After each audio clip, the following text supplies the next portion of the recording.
Oh me, oh my, oh me, oh my, oh me, oh my, oh me, oh my, oh me. On me. What's good, everybody? Oh, y'all thought I was probably gonna be gone for some months. No. See, things have changed.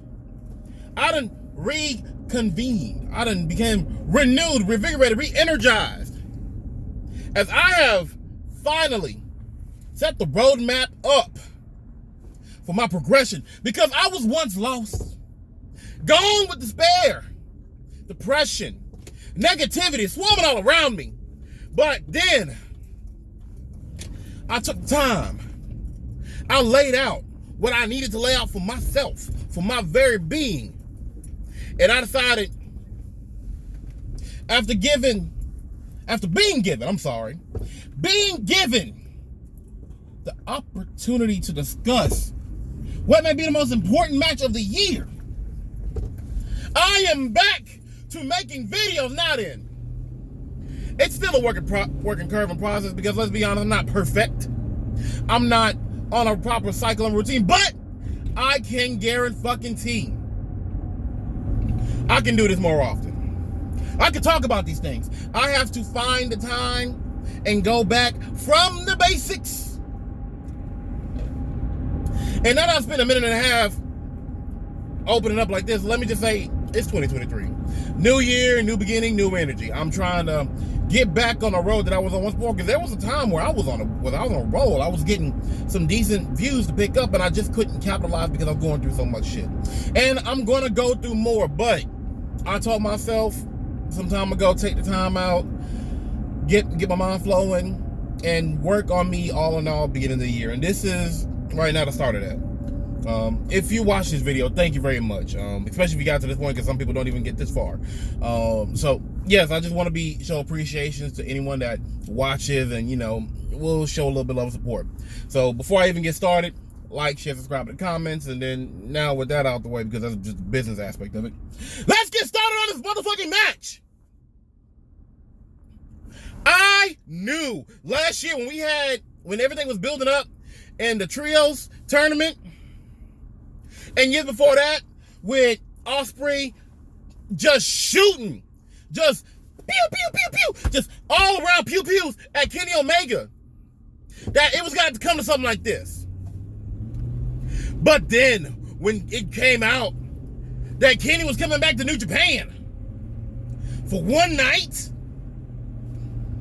to go up against Will Ospreay to really show the pecking order of things in the professional wrestling landscape, I was like, this is without a doubt going to be a banger. It wasn't a banger, ladies and gentlemen. It is the very first match of the year contender of 2023. Let me explain this shit to you, babies. These men's beef goes back to when Omega left. And the hot shit told us is one thing. These men in ring, phenomenal. But here's the thing. But as good as we've seen Kenny over the years, let's not forget, Kenny Omega was gone for over half a year from AEW because his body was banged and bruised, dealing with vertigo, all this. We did not see the perfect form of Kenny.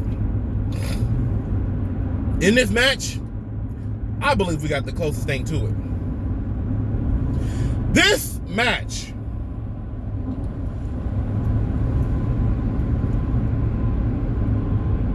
should have been the main event. I did not take my lunch because I work early, and I'm just now getting off, and it's past 5 p.m. in the States. I'm in Texas now. So, I could only watch a few things from Wrestle Kingdom 17. And I chose Kenny and Will. I saw the presser. I've been keeping up for some time about their beef and issues. Of course, I saw their match in AEW. And boy, oh boy, oh boy, oh boy, oh boy, oh boy, There was little disappointment in this match. Now, it was not the smoothest match, but I don't care, because in professional wrestling, when you're gonna have a long match and you're gonna take the risks, I can accept minor, fuck ups and botches, and there were a few peppered around, but this had the build. This had the raw emotion and feelings going into and out of it.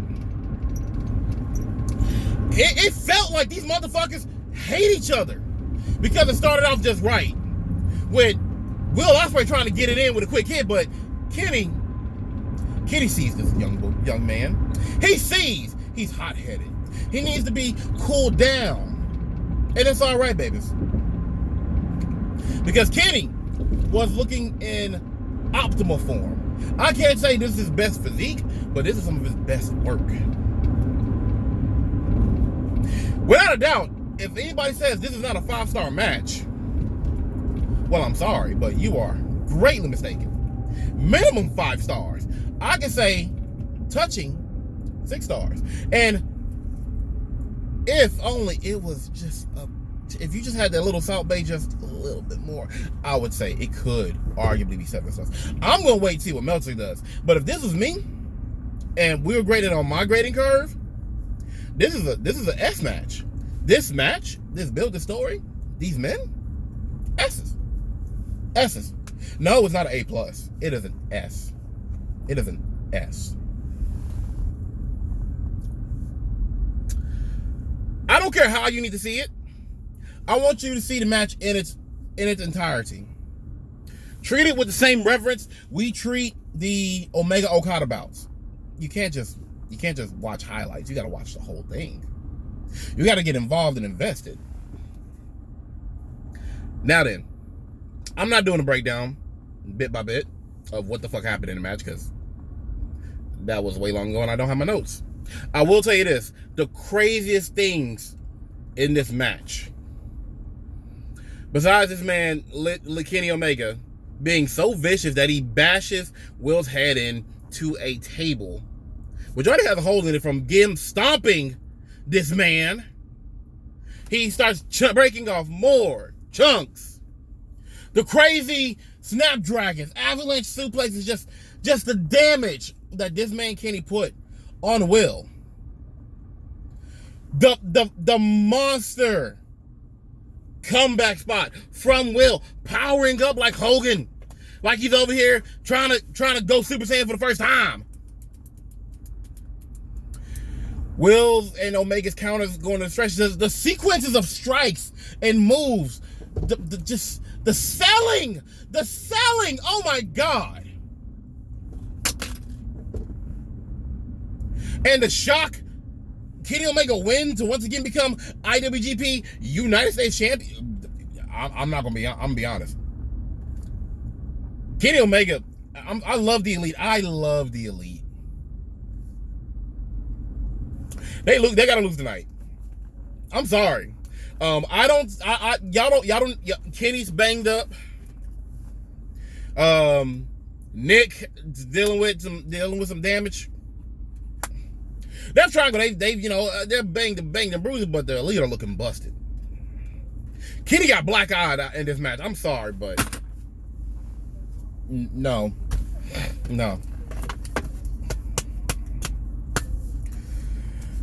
All I know is that coming out of this match, I have 2 questions. One, how much more work will Kenny have in New Japan? Clearly, he's the current IWGP United States Champion, which means that he can arguably be in NJPW Strong, which I'm not against. But will he go back to New Japan Pro in Japan? I know he's gonna be there he's probably gonna be at the San Jose show, especially considering we're gonna have Mercedes Moné on there, formerly known as Sasha Banks, which is nice and interesting. That's a whole different thing. I'm not talking about that right now. Will Ospreay in his post-match presser. Oh my God, the emotions. The man really felt defeated. The man my heart was torn. And it sounded like he's giving himself a year. So So ideally, we're looking at Will with a year left on his contract with New Japan. A year to turn things around, or maybe he's just gonna have to go. And I don't know what go means. I mean, Jesus fucking Christ. You have Will Ospraey, who I put on a similar level to Kenny Omega when Omega versus Okada 1 went down. That's why I put Will Ospreay. Now then, do I think he'll go to AEW? It could happen. I'm not gonna put on my that's a likelihood. No, I'm saying it could happen. He could just tour the indies and become like super indie kind of like how FTR's talking about doing, taking a year off. He could go to the WWE. And I'm gonna be honest, if Will Ospreay in the WWE is for one match and one match only in my books.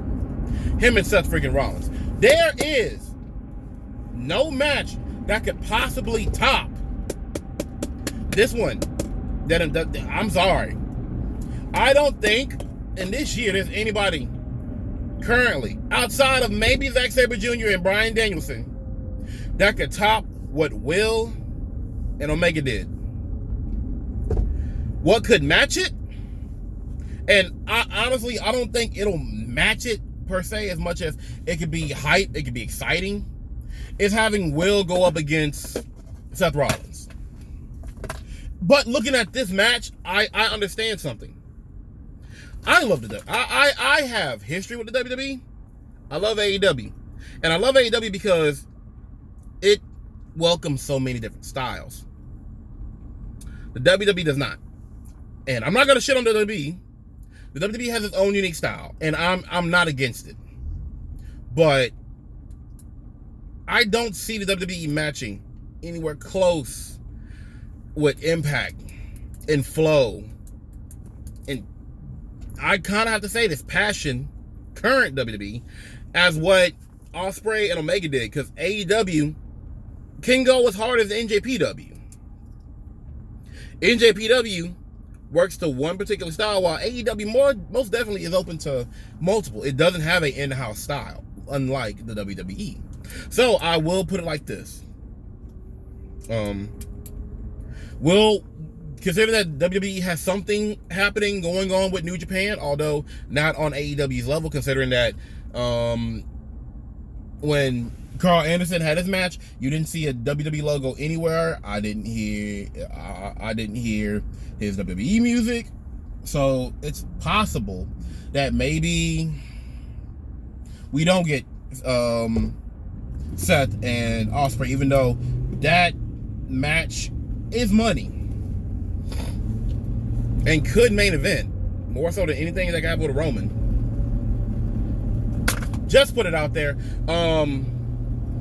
My God, I cannot tell y'all how amazing this match was, other than you gotta watch it. You have to take time out your day to watch it some way. I'm not saying anything else other than you should find a way to watch it. And